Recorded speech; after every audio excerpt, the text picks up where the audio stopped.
Je m'appelle Darius. Gabriel. Laetitia. Suzanne.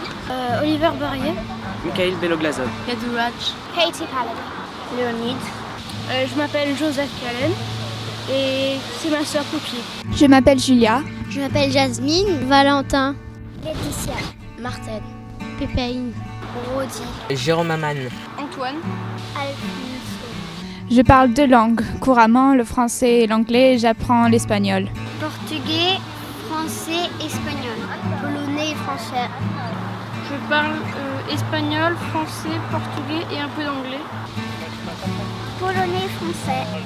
Allemand, français et un peu anglais. Je parle français, russe, japonais, anglais et un peu de l'allemand. मैं फुटबॉल खेलता हूँ और फिर मैं थोड़ी सी पढ़ाई करता हूँ. Flamand. Japonais, russe et français. Anglais, français. Moi, je parle estonien, russe, anglais et français. Je parle l'anglais et le français. Français, anglais et portugais. Mon papa, il parle anglais, français, espagnol. Et ma maman, un peu de français et d'espagnol. Hollandais, français et anglais. Anglais, français et un peu d'écossais. Allemand, français et un peu coréen.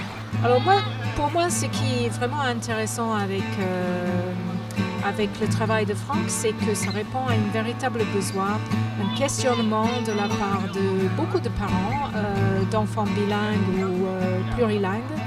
Et c'est surtout le fait que c'est puisé dans des multi-références, des multidisciplines, aussi bien le psychosocial, le psycholinguistique, le sociolinguistique, les neurosciences, la pédopsychiatrie.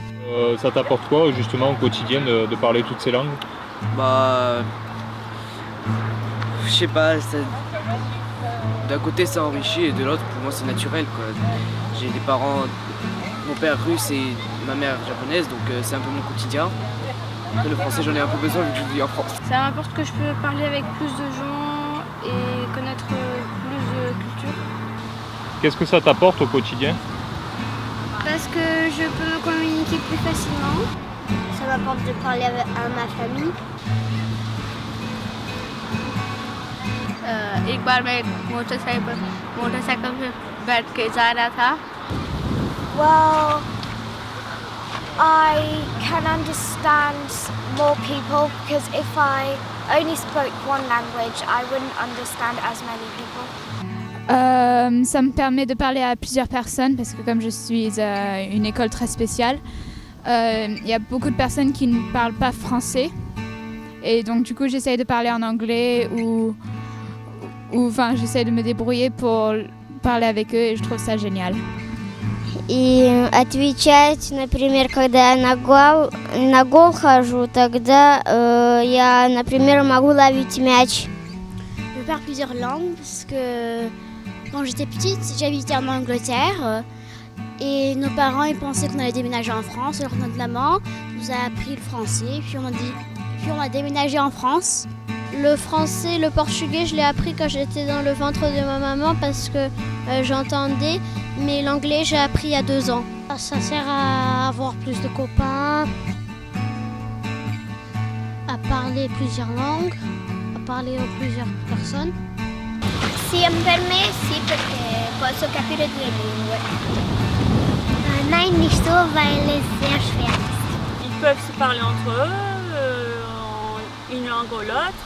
Quand on voyage, quand on voit la famille en Angleterre, ils peuvent parler en anglais, ils peuvent lire en anglais. Plus tard dans la vie, pour le travail, ce sera plus facile. Voilà, pour les études.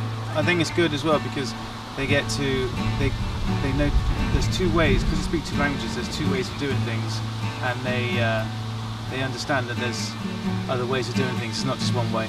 Il y a une approche très très large et donc qui vient pas juste d'un point de vue. Et je pense que ça peut apporter des idées sur une manière d'aborder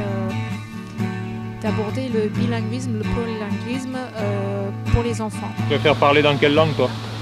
Polonais. Polonais? Pourquoi? Parce que j'aime beaucoup parler avec ma maman et j'aime aussi apprendre à mon papa quelques mots en polonais qu'il ne sait pas. C'est toi qui as décidé d'apprendre plusieurs langues? Non, c'est les parents. Pourquoi ils t'ont demandé d'apprendre? Je crois pour qu'on puisse parler plus de langues et ça nous puisse faciliter la vie. Donc du coup, quand tu vas au Japon par exemple, ils voient que tu es étranger ou pour eux c'est naturel? Bah, c'est un peu dur parce que je ne rencontre pratiquement personne là-bas. Mais bon, il y en a beaucoup qui voient que j'ai, comment dire, du sang asiatique en moi. Une fois, quand j'étais en séjour là-bas, il y avait des écoliers qui passaient. Quand je les regardais comme ça, et il y a 2 filles qui ont dit: ah, lui, il est à moitié japonais. Tout petit, tu as appris? Oui, c'est ma mère qui l'a appris quand on habitait en Angleterre. D'accord. Et on est venu ici juste parce qu'on trouvait que c'était beau. Tu préfères la France ou l'Angleterre du coup?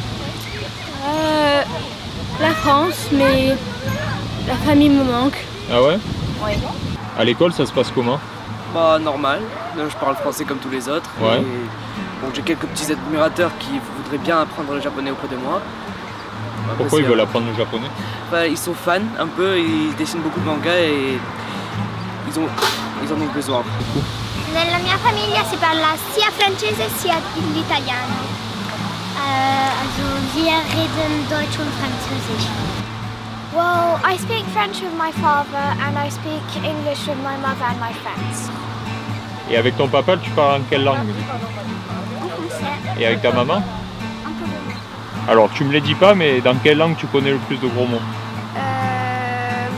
En français. Le français. Français. Parce qu'il y a des gros mots, c'est en français. Français. Français. En français et en anglais, je les ai pas comptés, donc je sais pas. Et vous chamaillez en anglais ou en français? En anglais. Ta langue préférée, c'est laquelle? Le français. Pourquoi tu préfères le français? Parce que il y a beaucoup de gens que je connais qui parlent le français. Et tous mes amis parlent le français. Et j'aime bien la France.